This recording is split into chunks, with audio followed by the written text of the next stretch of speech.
Alors, donc aujourd'hui, on est dans mon studio de design graphique basé à Paris. Le studio s'appelle Large Projects. C'est un studio que j'ai fondé avec Emmanuel Bess il y a à peu près 4 ans. On travaille dans les champs de l'éditorial, donc dans la presse, aussi dans le livre, et on fait de l'identité visuelle et on dessine aussi nos propres caractères typographiques.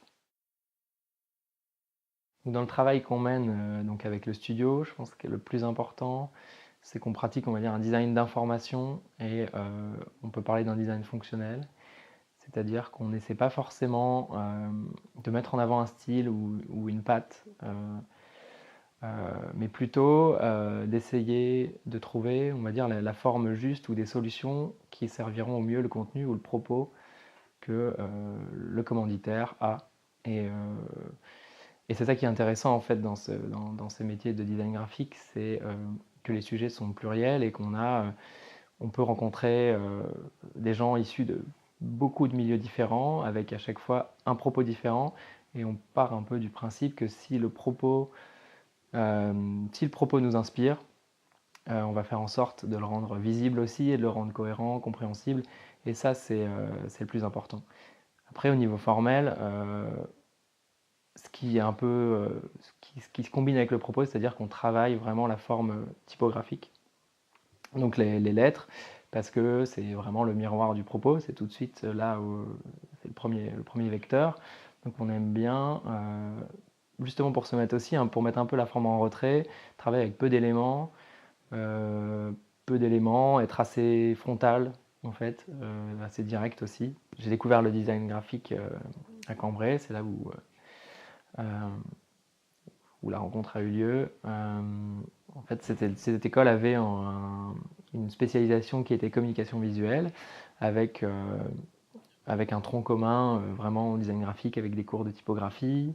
Il y avait aussi des cours de photographie associés au design et une équipe d'enseignants voilà, d'enseignants dans ce domaine-là qui avait avec beaucoup de questions, enfin qui avait déjà une pratique qui était assez singulière, enfin dans l'enseignement en tout cas du design à Cambrai, qui était assez héritier en fait du graphisme français, donc vraiment le graphisme qui pouvait être politique, social, avec des questions d'éthique. Donc c'est là-dessus au début que j'ai été formé et c'est les premières choses en fait que j'ai vues et que j'ai apprises dans ce graphisme, enfin dans le monde du design graphique et avec aussi des cours sur l'histoire du design graphique. Donc c'est là que j'ai appris que le design et l'image étaient aussi étroitement liés à l'histoire et, et au grand champ, enfin au grand bouleversement culturel et politique. Donc voilà, ça c'était une des pratiques qui transpirait assez fort à Cambrai. Euh, on faisait beaucoup d'affiches, voilà, on faisait des affiches politiques ou alors voilà, il y avait toute cette veine en fait. Ce que j'ai eu à Cambrai, et je pense que c'est cette ouverture que proposait aussi l'école. Et, euh, et je pense qu'en fait, dans les métiers, voilà, dans les métiers de la création, je pense surtout dans le design graphique. Nous, par exemple, on n'essaie pas forcément d'avoir un style, même si, de fait, avec les outils et cette économie de moyens, peut-être que ça devient identitaire, mais je pense que c'est trop peu pour être vraiment identitaire, mais c'est surtout d'essayer de se renouveler et d'essayer, enfin, voilà, et de se mettre aussi en danger à travers les projets. Alors ça, comme se mettre en danger en essayant des choses pour lesquelles on n'est pas forcément prédisposé. Donc, par exemple, je sais pas, on a utilisé de la couleur assez frontalement et de la typographie pour un projet. Pour le prochain, peut-être qu'on voudra faire quelque chose de beaucoup plus illustration.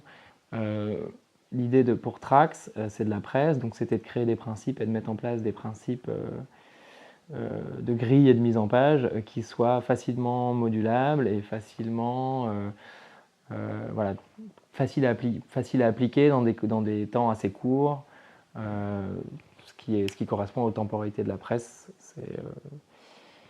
Et donc en fait la grille, on a mis en place une grille qui est tout le temps des multiples de 2 en fait, et donc qui se divise soit des quarts de page, soit des moitiés de page, et pour construire en fait tout le magazine.